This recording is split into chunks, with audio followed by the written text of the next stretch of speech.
Warning: the following episode contains moments that may trigger Alabama fans. Viewer discretion is advised.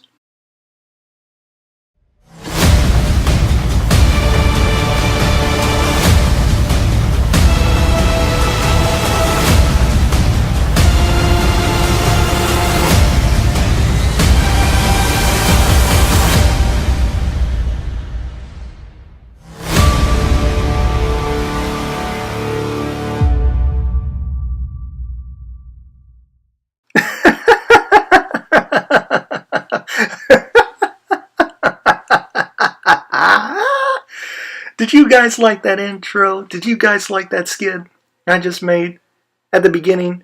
I personally do. I thought it's just freaking awesome and hilarious at the same time. I just love it. Just to try to get on, just to try to set the tone of what this episode is going to be about. Anyway, guys, welcome to another episode of LBFT. This is the season finale of LBFT. The season finale of LBFT. The final episode in the second season of LBFT. There won't be another episode after this episode is done, where it reaches its conclusion, which also is the conclusion of season 2 of LBFT. It won't be the last. This won't be the last episode of LBFT. LBFT will still go on. It will still continue, but not season 2. Excuse me. Season 2 will come to an end with this episode, the 24th episode. So, because of that, I want to wrap up the second season of my football talk series, LBFT, with a bang. And a bang in this episode is me breaking down my top 10 list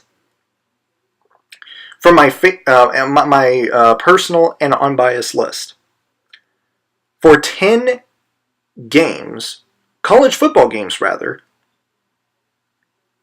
in which Nick Saban and the Alabama Crimson Tide lost. Otherwise known as my top 10 most favorite, or my top 10 favorite Alabama football losses. That's right, you just heard me say that correctly. That is exactly what the title of this episode is going to be.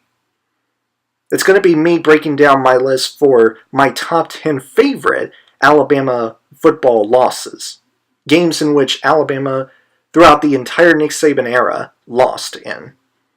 And ones that I personally love watching and enjoy watching. This is similar to my last episode, which was me breaking down my list for the top 10 best Clemson football wins under Dabo Swinney. But this one is going to be about my top 10 list for my list for top 10 Alabama football games in which Nick Saban and Bama lost. So, before I get into this episode, however, if you haven't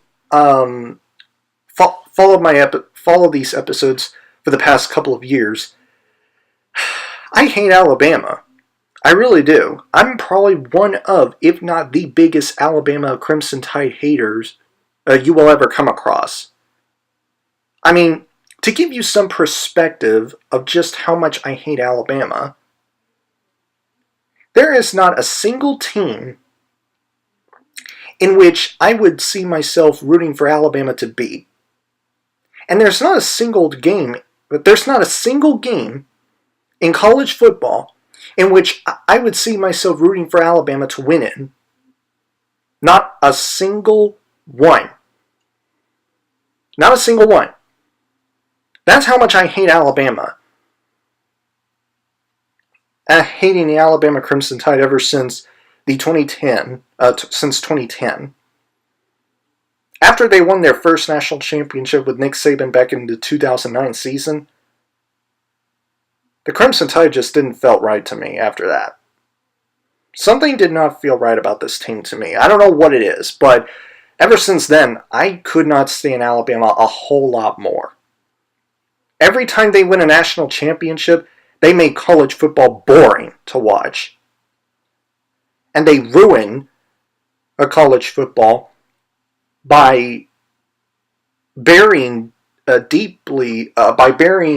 the competition within college football very deeply with their dominance over everybody else in college football. That's the number one reason in which as to why I stopped watching college football. That's the number one reason, and that's also one of the reasons why I can't stand Alabama. One of my top reasons as to why I hate Alabama so much with a passion. But with all that being said, let's start off my list for my top 10 favorite Alabama football losses. Let's start off with number 10. Or let's start off this list with number 10. The 2014 All-State Sugar Bowl College Football Playoff Semifinal, number 4 Ohio State defeated number 1 Alabama, 42-35. Now, I could talk all day about how Ohio State played well against Alabama, whether it's passing the ball, running with the football, or playing defense, or anything like that. But I'm not going to go that route. I'm going to go into this route. Cardale Jones. Cardale Jones. A man who was 6'5", weighed about 250 pounds last time he was playing in this game. 250 pounds. He didn't look like that in this game, though. He looked bigger than 250 pounds to me. He looked like a damn giant in this game. But he also ran really well with the football, being able to make plays with his legs and his huge body. That to me resembles the likes of Cam Newton and Big Ben Roethlisberger or any other quarterback in the National Football League as well as in college football that are so big, tough, and strong. And just basically huge. And stuff like that. But it's not... and if you don't believe me, then go watch the entire replay of this game. I guarantee you, Cardale Jones didn't look like he was 250 pounds. He looked like he was bigger than 250 to me. But anyway, it's not just Cardale Jones that played lights out by passing and running the football. It's also Ezekiel Elliott. 20 carries with 230 rushing yards, averaged 11.5 yards per carry. This brother was absolutely sensational. He was the MVP of this game by a landslide, if you ask me. So, this was Ohio State's this was, in my humble opinion, Ohio State's best win in the entire Urban Meyer era. It's more... I'm not joking. This was Ohio State's best win in the entire Urban Meyer era, in my humble opinion. It's a more impressive win than all of their wins against Michigan. I'm serious. It really is. And by the way, this was the first and last college football playoff semifinal loss that Nick Saban and Alabama had. Just to bring that out for everybody to know. Especially all of you disgusting, nauseating, annoying, unrealistic, get on my last damn nerves Alabama fans. I can't stand y'all. Y'all make me sick to my stomach. Y'all make me want to vomit. Moving on to number 9. The 2009 All-State Sugar Bowl, number 6 Utah defeated number 4 Alabama, 31-17. This was one of the fewest games in which Nick Saban and Alabama had lost by 14 points against a non-SEC team. What the Utes did to the Crimson Tide, scoring 3 touchdowns and did not give up any against Bama in the first quarter, combined with this dude Brian Johnson, completing 27 out of 41 passes, 336 yards, passing yards, 3 touchdowns, and not a single interception or a fumble. He was absolutely terrific. As well as Freddie Brown. Just freaking impressive. Especially for a Pac-12 team being the first to beat a Nick Saban team. And the fact that the Utah Utes won this game as the 10-point underdogs against the Nick Saban coached Alabama Crimson Tide. And of course, finishing their perfect 13-0 season with this victory. I mean, nothing is to deny that. Nothing is to deny that, and how Utah was able to pull off this upset against Roll Tide. They deserve all of that. This was a great win against Alabama and Nick Saban.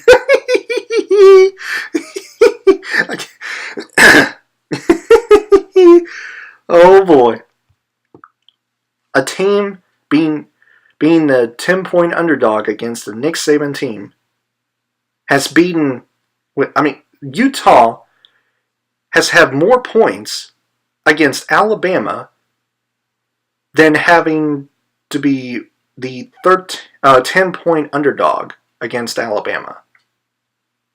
Let that sink in for a minute. I now that I think about it, it actually was very, very surprising to me.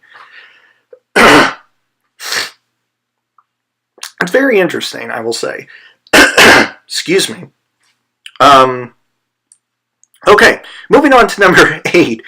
The 2015 regular season Week 2 matchup. Number 15 Ole Miss defeated number 2 Alabama, 43-37. This was the season after Ole Miss beat Alabama in Oxford, Mississippi, 23-17, before being a vacated win by Ole Miss a few years later due to them violating NCAA rules. But this was one of the few home games in which Nick Saban and Alabama lost in Tuscaloosa. Oh boy. But one of the things that stood out to me about this win against Alabama was that Ole Miss became the 4th team in the Nick Saban era, especially the 4th SEC team, to beat Nick Saban and Alabama at Bryant-Denny Stadium after Auburn with Cam Newton in 2010, LSU in 2011, and Texas A&M with Johnny Manziel in 2012. And the quarterback for the Ole Miss Rebels was Chad Kelly, the guy who left, I think it was Clemson, the guy who left Clemson, if I'm not mistaken. I feel like he was from Clemson, but I could be wrong. Though I doubt it. Anyway, he completed 18 out of his 33 passes, passed for 341 yards, 3 touchdowns, and not a single interception. Very impressive performance he made in this game. But another thing that stood out to me about this win for Ole Miss was that Alabama turned the ball over 5 times, whereas Ole Miss turned it over 0 times. Let me repeat that again. The Alabama Crimson Tide with Nick Saban as the head coach, turned the ball over 5 times. Not 1, not 2, not 3, not 4, 5 times. Whereas Ole Miss had 0 turnovers against Alabama. I mean, you can't really make this up. I mean, it's just hilarious to me. And you can make the argument that some of those turnovers would have to do with this guy named Cooper Bateman, who was the backup QB to Jay Coker, and Nick Saban decided to pick Cooper Bateman, as the starting quarterback for this game, which was very weird because Jay Coker, who came out of my Florida State Seminoles, was a really good starter for Alabama. So, to me, those were the things that I thought were the indications for the Ole Miss Rebels' success in this game at Bryant-Denny Stadium in Tuscaloosa, Alabama. Chad Kelly, forced turnovers, and Nick Saban's decision to change the quarterback spot for this game, in this game. And they were also the reasons why I enjoy this game a lot. I just wanted to say that. I just really wanted to. Just to bother some Alabama fans watching this episode right now. I mean, I can't help it. I love this game. I really enjoyed it. Really enjoyed it. It's just hilarious. Anyway, moving on to number 7, to the number 7 spot. The 2012 regular season Week 10 matchup.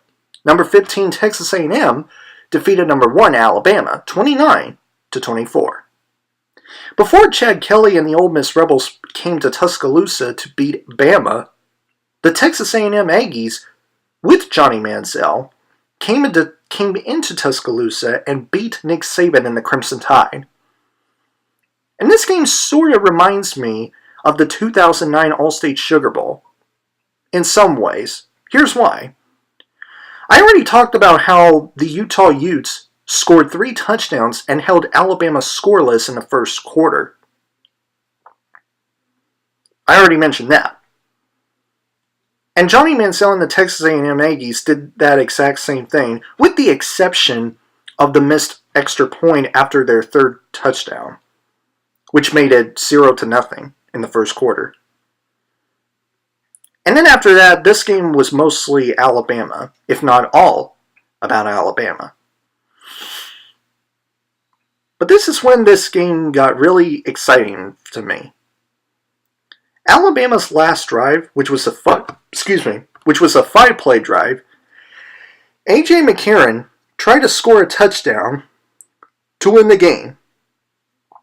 And the drive ends on a 4th down conversion with a game-winning interception by Texas A&M.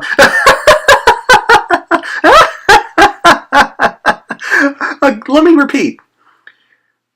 The drive ends on a 4th down conversion with a game-winning interception by Texas A&M. A game-winning interception by Texas A&M against Alabama at Bryant-Denny Stadium in Tuscaloosa, Alabama. I mean, that's just hilarious to me. That's absolutely hilarious to me. I can't help it. I can't help but laugh at the fact that the game ends with a game-winning interception by Texas A&M. Oh my God, this is hilarious to me. Johnny Manziel takes a knee. The game expired, and then Texas A&M claimed their first win versus Alabama as the new team of the SEC. Because remember, this was the year that Texas A&M joined the SEC. And Texas A&M fans will always remember this as one of the highlight games of their team's 2012 season as a new member of the SEC conference. Specifically, the SEC West Division, the same division that Alabama is in. And they should. They really should, because this was a great win for the Aggies after joining the SEC, after becoming a new SEC team from the Big 12, which is where they were before joining the SEC. Oh, and I forgot to mention the fact that this was also the year that Johnny Manziel became the Heisman Trophy winner. I forgot to mention that. At the beginning of number 6.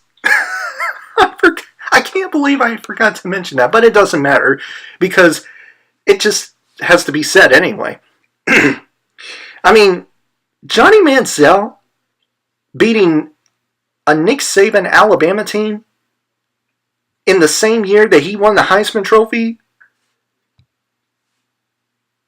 I mean, that is just utterly hilarious. beating Alabama and Nick Saban in the same year that he won the Heisman Trophy. I mean, what can get more hilarious than that? I don't know. So, I don't know. I just don't know. I just don't know. I don't think anything can be about. I don't think anything can be more hilarious than that. The fact that a quarterback like Johnny Manziel beating Nick Saban in Alabama in the same year that he won the Heisman Trophy. I mean, I don't think it can get more hilarious than that if you are an Alabama hater like myself. But anyway, moving on to number 6. The 2010 Iron Bowl / the comeback. Number 2, Auburn defeated number 11, Alabama, 28-27. Before there was Johnny Manziel, there was Cam Newton. This was the year that he and the Auburn Tigers won a national championship with a 14-0 undefeated season, and also the year that Cam Newton won the Heisman Trophy. So basically, this was the year for the Auburn Tigers, or 2010 was the year for the Auburn Tigers. This was when they were at their prime. This was when they were fast, strong, and tough enough to get through all obstacles to compete for a national championship. But this was also the year when Nick Saban and the Alabama Crimson Tide lost 3 regular season games. Not 1, not 2, but 3 regular season games. And this is one of them.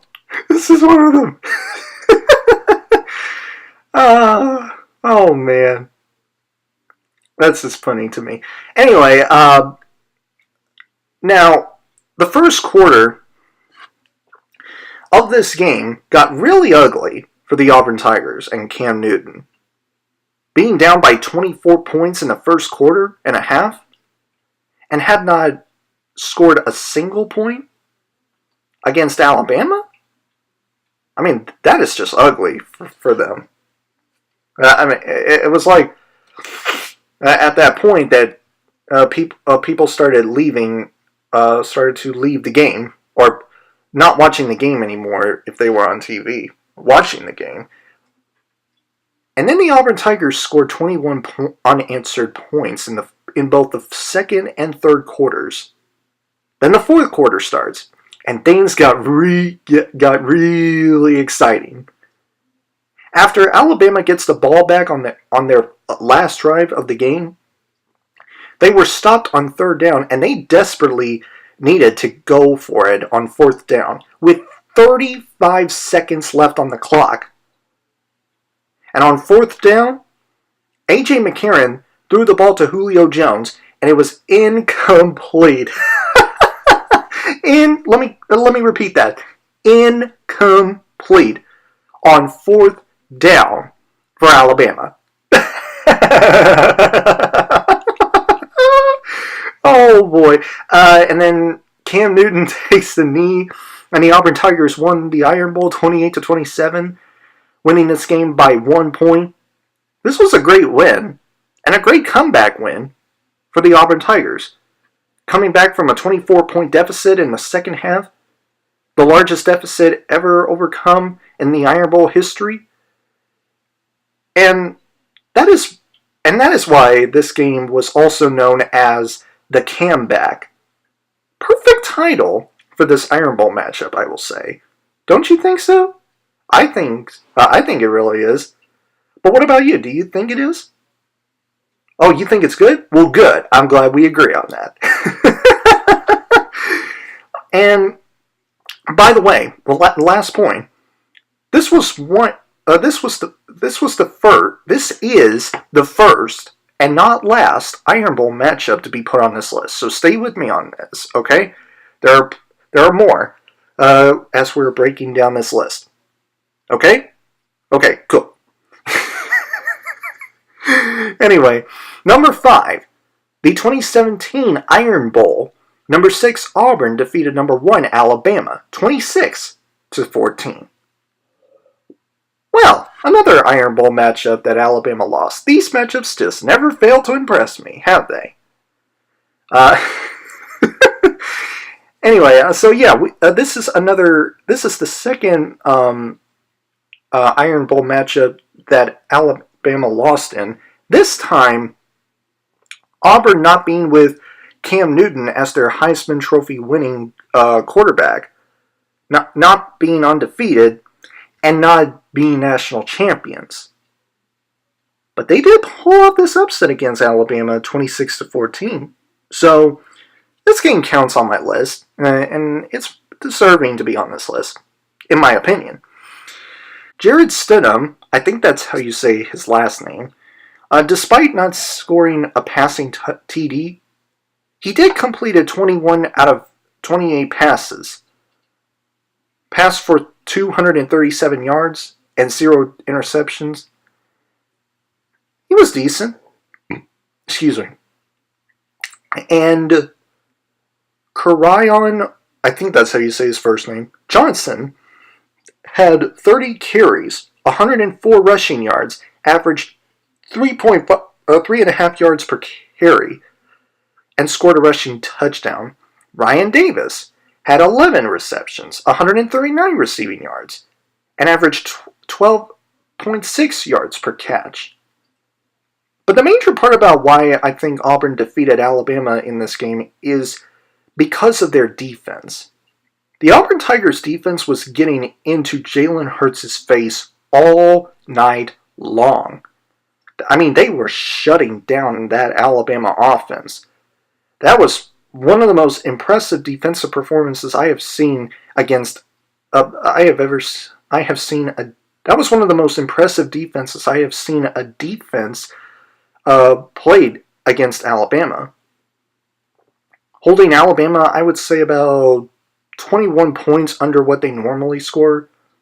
I'm thinking 21 points or somewhere around there. Because I know for a fact that it's not 14 points under what they normally score. They score a lot more than that. So even though Auburn didn't have a Heisman Trophy winning quarterback like Cam Newton, an undefeated season, and appear in the college football playoffs because of their loss in the 2017 SEC Championship to the Georgia Bulldogs, they were able to go out and end their regular season with a bang. And that bang would happen to be this 26-14 victory Auburn had against Alabama. And it's a great way to win a regular season, especially if you're an Auburn fan and your team was able to defeat the Crimson Tide, giving them their first loss in a 2017 football season. That's really great. Really great. I mean, just when some people think that Alabama would go undefeated in the regular season, in 2017, mind you, being 12-0, not losing in the regular season, boom, here comes Auburn. There goes Auburn, beating Alabama, 26 to 14. Yeah, I got the score right. Oh boy. Excuse me. Moving on to number 4. The 2013 All-State Sugar Bowl, number 11 Oklahoma defeated number 3 Alabama, 45-31. Alabama has 3 All-State Sugar Bowl losses on my list. This will be the last one that I will talk about on this list, so bear with me, okay? Well, bear with me on this. So, this matchup dates back to 2013, the year that my Florida State Seminoles won their national championship. Their third one in their entire history. And also the year that the Auburn Tigers defeated the Alabama Crimson Tide with the kick 6. And this was also back when the Oklahoma Sooners actually played good defense. Playing like an actual defense. As well as when Bob Stoops was coaching this team. Now, the most interesting part I find about this game was that Bob Stoops had one of 2 quarterbacks to pick as the starter for this game, Trevor Knight and Blake Bell. And he didn't say who was going to be the starting quarterback until they arrived at the game. And it was Trevor Knight that Bob Stoops picked. He picked a guy who going into this game had completed 52.2% of his passes in 2 of his only starts after being benched in the 4th quarter of the second game against West Virginia and losing the quarterback spot to Blake Bell. And somehow, some way, Trevor Knight, as Stephen A. Smith said on ESPN First Take one time, looked like the second coming to Joe Montana at times. Trevor Knight, in this game, completed 32 out of 44 passes with 348 yards, including 2 40-plus yard passes, 4 touchdowns, and 1 interception. This man was absolutely nothing short of sensational. There's no other way around this. He deserved to be rewarded as the MVP of this game. Great performance and great win for Bob Stoops and the Oklahoma Sooners. This was also the first time since the 2009 All-State Sugar Bowl that Alabama and Nick Saban lost to a non-SEC opponent, not to mention by 2 touchdowns, and in a postseason bowl game. I mean, ever since their 31-17 loss to Utah, Nick Saban and Bama have never lost to a team outside of the SEC until Oklahoma came along. And let me say this. I've been thinking about saying this. I've been thinking about this long and hard, and I'm not sure if this is true or not, but I have a feeling that it is. So here's what I have to say. And you guys can let me know in the comment section below and let me know if this is true or not. But I think this was the first time in the Nick Saban era that Alabama had more total yards, both passing and rushing, and had less penalties than the other team, and still lost the game. Again, I'm not sure if that's correct or not, but something tells me that this is correct. But I could be wrong. Maybe you guys can help me out with that, about the history of the Alabama Crimson Tide and the way their losses turned out to be after Nick Saban arrived at Bama, being their head coach. You guys can help me out with that. But until then, let's move on to the top 3 spots.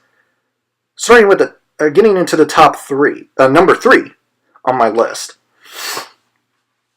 Okay. Number 3, the 2019 College Football Playoff National Championship. Number 2, Clemson defeated number 1, Alabama, 44-16. I already covered this game in episode 20 of LBFT Season 2. You guys can watch that episode to hear my initial reaction and thoughts were on this game. Here's the eye notification on the upper right corner of the screen. That will take you to that episode. But anyway, this game is number 3 on my list for many, many reasons. Many, many reasons. But I'll just give you several. So here they are. For one, this was the largest margin of defeat in the Nick Saban era. A 28-point loss against the Clemson Tigers in a national championship game? The worst loss in the Nick Saban era by 28 points? That is very unheard of, because we are so used, even I was so used, to seeing Nick Saban and Alabama dominating their opponents, not the other way around. But number 2, well, I mean, that's number 1. That's number 1. Number 2, this game was an indication that Alabama is not as invincible as it was, even with Tua Tagovailoa, who I still believe is the best quarterback that Nick Saban has ever recruited. Sorry, A.J. McCarron, but Tua is better than you. Let's just be honest. He is. But I digress. Even the best QB that Nick Saban has ever recruited, Tua Tagovailoa, had a pretty bad night in this game. With 2 interceptions, one of them being a pick six, not to mention that it was the start of the game, and the Alabama defense was just awful. At least their pass rush was, or lack thereof, because Alabama did not sack Trevor Lawrence one time. Not one time that they sacked Trevor Lawrence. And here's the kicker. Notre Dame put up more pressure on Trevor Lawrence than Alabama did. South Carolina put up more pressure on Trevor Lawrence than Alabama did. I couldn't believe what I was watching. And keep in mind, I'm a huge Alabama hater, and I always love seeing Alabama lose a football game. That's how much I can't stand Alabama. Another reason why just the same reason I explained for how much I hate Alabama and can't stand them. But even when I was celebrating this Alabama loss, I had to admit that I didn't see this beatdown coming. I really didn't. It was a straight drubbing as far as everybody is concerned, including myself. But this was not the only win Clemson had against Alabama. Moving on to number 2 on my list for my 10 favorite Alabama football losses under Nick Saban. The 2017 College Football Playoff National Championship. Number 2, Clemson defeated number 1 Alabama, 35-31. Now, unlike the 2019 National Championship, this was a close game to watch, especially at the end of it. By the way, before I get into this game, let me say this. Someone commented on my last LBFT episode asking me why I didn't put the 44-16 Clemson win against Alabama on my top 10 best Clemson football wins under Dabo Swinney episode. And I gave my reason as to why I did, but I won't say what it is because I don't want to waste time on doing that during this episode. Again, you can read my response while watching my latest LBFT episode on my top 10 best Clemson football wins under Dabo Swinney list. But anyway, back to this game. Now, I have done an episode on this game a couple of years ago, so you can also watch that episode by pressing the I notification in the upper right-hand corner of the screen. But anyway, this was a great win for Clemson, and a great rematch for to the national championship before this one, where Alabama won 45-40. This was the rematch all of us were waiting for, because we knew Clemson would come back after the 2016 national championship loss. Even Dabo Swinney said that they would come back. What's special about this game to me was that Deshaun Watson didn't just have Mike Williams, who didn't play in the 2016 national championship game due to his injury, but he also had Jordan Leggett, Deion Kane, Wayne Gallman, and Hunter Renfrow. So it was Deshaun Watson's offense versus the high-powered Nick Saban defense that was the most exciting part about this game to me. Because this was the year that many called this Alabama defense arguably the greatest defense ever in college football. And then Deshaun Watson and his offensive unit came out and proved those people otherwise. How is that? Well, besides completing 36 out of 56 passes for 420 yards, 3 touchdowns, and 0 interceptions, he also ran with the football, 21 carries, 43 rushing yards, and 1 touchdown rush, or one rushing touchdown. He had a great receiving corps in this game. Jordan Leggett, Mike Williams, Deion Kane, and Hunter Renfrow, all 4 of which, by the way, had 90-plus yards. And the last play of the game was the Deshaun Watson pass to Hunter Renfrow with 1 second left on the clock. 1 second remaining on the clock. Clemson recovered their own onside kick. Deshaun Watson takes a knee, and the Tigers dethrone Bama as the new kings of college football. Whoop whoop! Clemson winning their first national championship since 1981 and became the first team in college football to beat Nick Saban in Alabama in a national championship. And let me be the first to confess, I was jealous.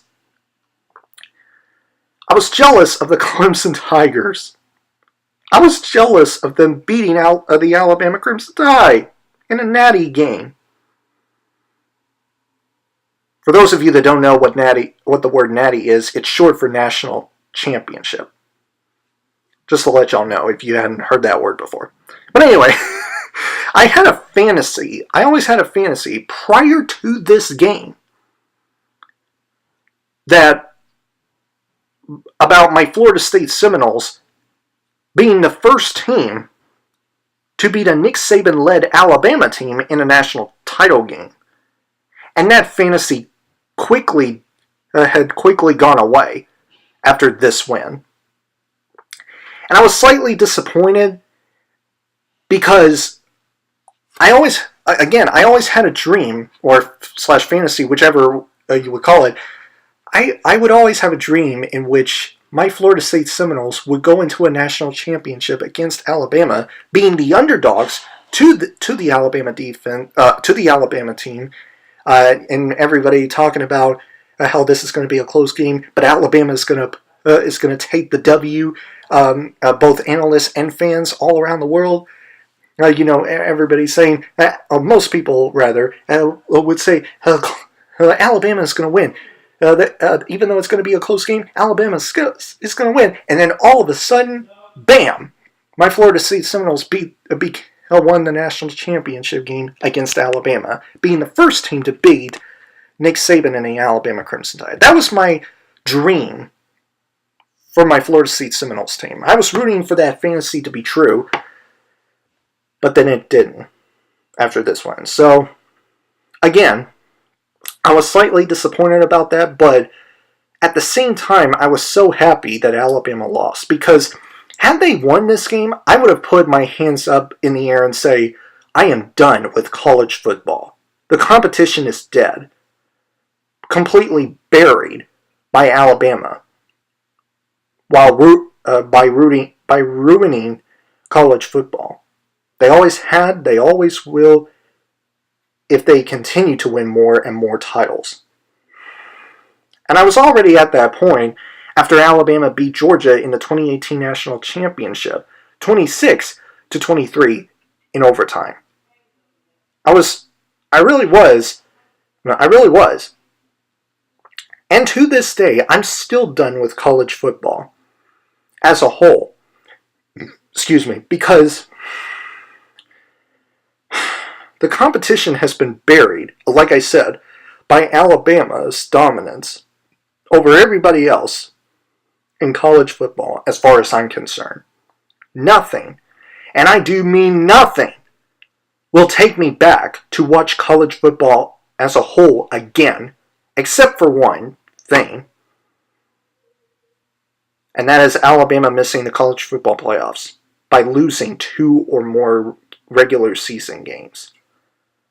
That is the only thing that will take me back to fully watch college football again, and nothing else. That's how passionate I am about the game of football. I'm all about competition. I'm a huge competition type of guy. I always have been, I always will be, and nothing will change that. And I can tell you that as a huge competition guy, Alabama's dominance against so many weak teams over this past decade is the number one reason why the college football competition is dead to me. But anyway, This was a great way to beat an Alabama team and a great game to beat Alabama at. But not even Clemson's 35-31 national championship win against Alabama can match the ultimate outcome of the college football matchup coming in at number 1 in the countdown of my most favorite Alabama losses. Speaking of which, here we are, the moment you have all been waiting for, my number 1 most favorite college football matchup that Nick Saban and Alabama lost. The one Alabama matchup that I loved watching from beginning to end. The one Alabama matchup that has, in my personal opinion, the greatest ending to a football game I have ever seen in my life. And that matchup is the 2013 Iron Bowl /Kick 6. Number 4, Auburn defeated number 1 Alabama 34-28. The 2013 Iron Bowl is, hands down, one of the greatest football matchups of all time. Arguably top 5 of all time. I'm dead serious. This is one of the greatest football games I have ever laid my eyes on. And I'm not just saying that because I'm an Alabama hater and I hate Alabama so much with a fiery passion that I just can't see myself ever picking them to win in a game. It legitimately is one of the greatest matchups in college football history. It's on par with the 2006 Texas USC National Championship. It's slightly above the 2014 Florida State Auburn National Championship. It's slightly above the 2017 Clemson Alabama National Championship. And it's neck to neck with the 2016 Louisville Clemson game. That's how I feel about this game when I compare it to those games I mentioned that were considered some of the all-time great college football games. Nick Marshall neither passed the ball as much as A.J. McCarron nor had more passing yards, but he ran with the football 7 times, rushed for 99 yards, just 1 yard below 100, and averaged 5.8 yards per carry. Troy Mason, a really great running back by the way, had 29 carries, 164 yards, and averaged 5.7 yards per carry. It was mostly the running game that Auburn utilized in this game, whereas Alabama utilized their passing game. And let me say this. This defensive performance from Auburn in this game was very underrated, as far as I'm concerned. Not very many people have talked about how great of a defense Auburn played in this game. Against Alabama, they were able to stop them 9 out of 13 times on third downs. A.J. McCarron and the Alabama offense, 4-13 on third down efficiency, that's even more impressive than Clemson defense stopping Jalen Hurts' offense 13 out of 15 times on third downs. Because if you take a look at both of these Alabama quarterbacks, Jalen Hurts wasn't as efficient at throwing the football as A.J. McCarron was. Even though Jalen Hurts can make plays with his legs, which was unlike A.J. McCarron, he wasn't a great passer like A.J. McCarron was. But nonetheless, Auburn's defense stopping A.J. McCarron 9 out of 13 times was more impressive to me than Clemson's defense stopping Jalen Hurts 13 out of 15 times on third downs, because Auburn played a great defense against a better quarterback than Clemson had. It just is what it is. It is what it is. Now, let's talk about the last play of this game. The 57-yard field goal attempt by Adam Griffin happened. He kicked the ball, he missed it, And then Chris Davis caught the ball in the end zone, came out of the end zone, and ran all the way to score the game-winning touchdown as time expired. Mind you. That ending right there is the number one reason why this game is number one on my list for my top 10 favorite Alabama matchups, and why I said it's the greatest ending to a football game I have ever seen in my life. Yes, the ending to a 2014 national championship was great. Yes, the 2017 national championship was great. Yes, the ending to the Clemson-Louisville matchup in 2016 was great. They were intense. They were white-knuckling. They were nail-biting. They get you on the edge of your seat, and they get you all excited for what's about to happen. But were they as shocking as the ending in the 2013 Iron Bowl? No, they weren't. No, they weren't. Not even close. When you watch the endings to those games I just mentioned on the first viewing, just on the first viewing alone, just on the first viewing, not multiple viewings, on the first viewing, the outcomes for how those games would end were quite obvious.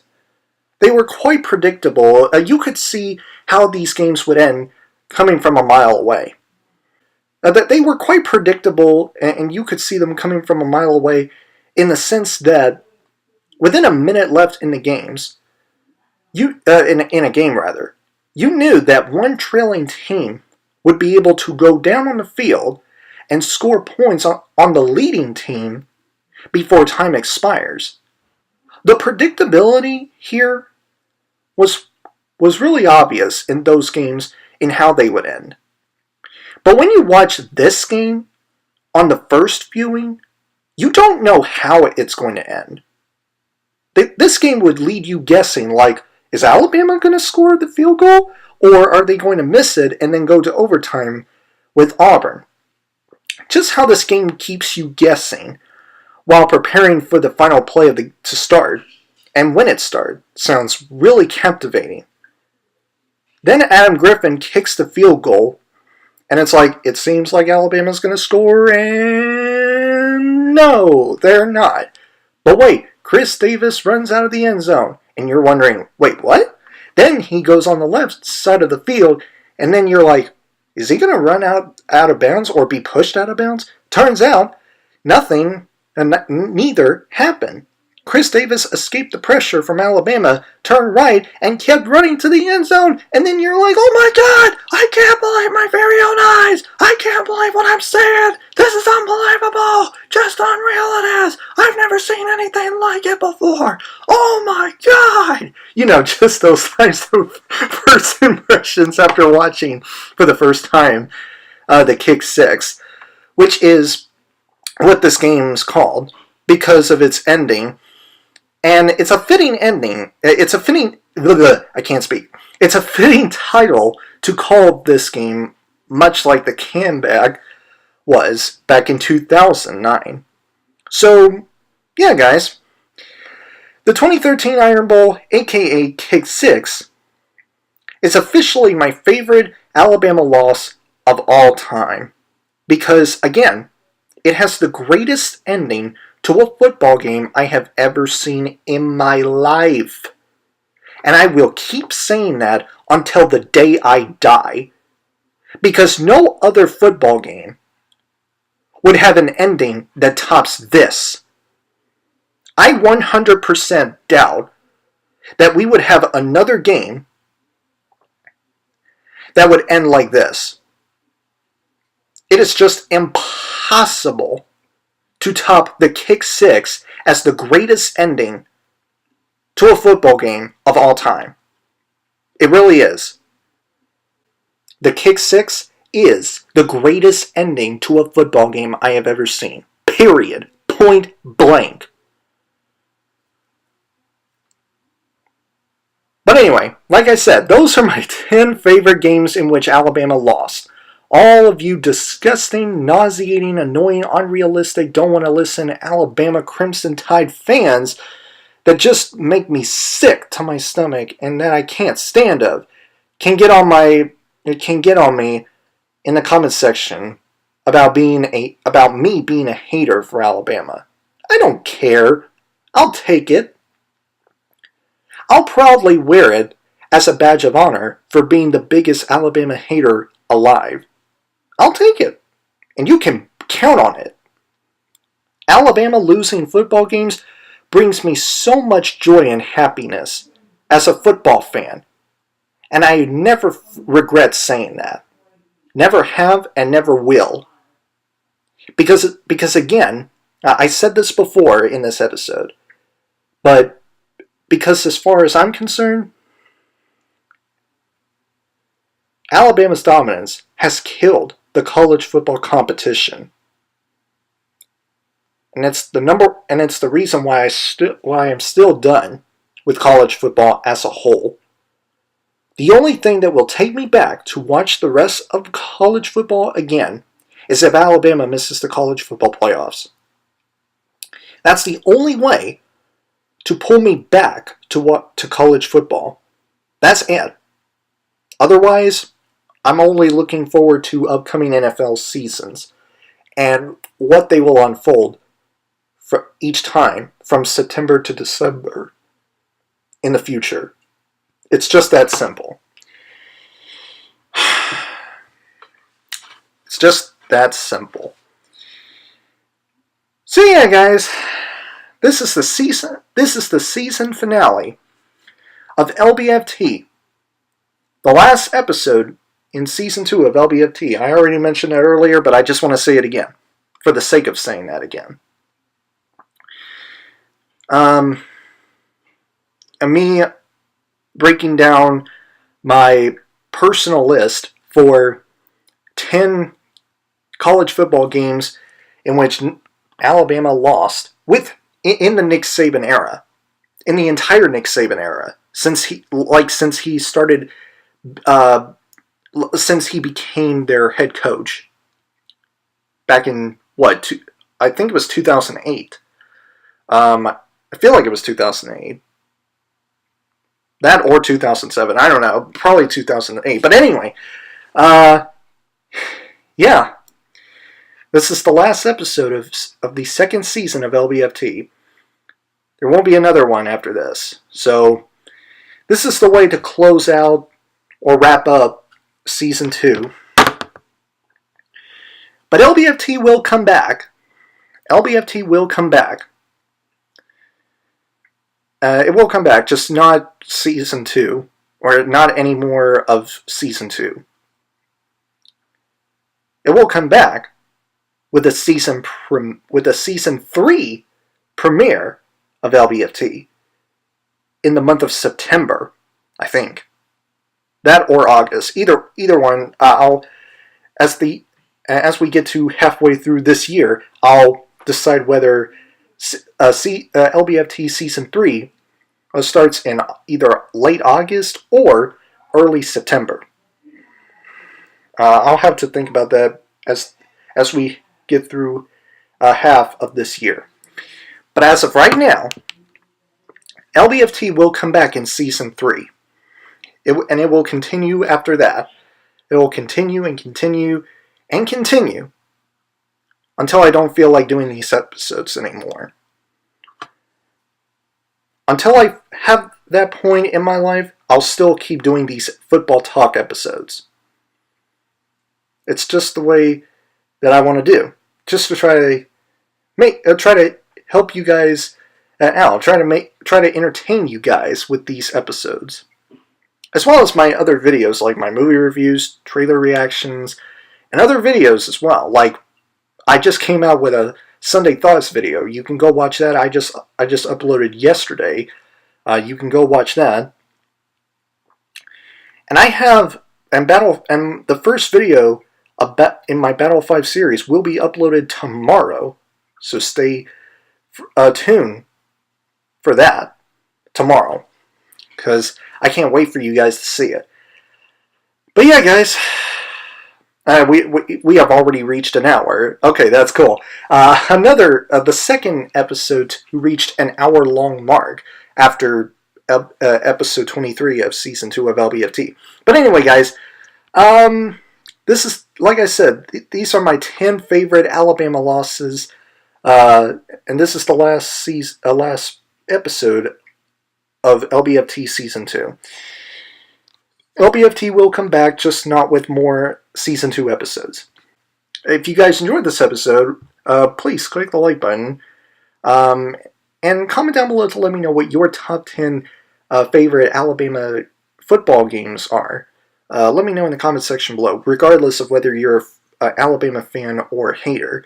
And if you enjoyed what you've seen here and you want to see future episodes of LBFT from me, please press the subscribe button and turn on the notification bell so that you never miss an episode. I will see you guys in the season 3 premiere of LBFT coming this year in September or August, either one. But have a great week, Battle Squad. And as always, fight the good fight. And goodbye, Season 2 of LBFT. Peace.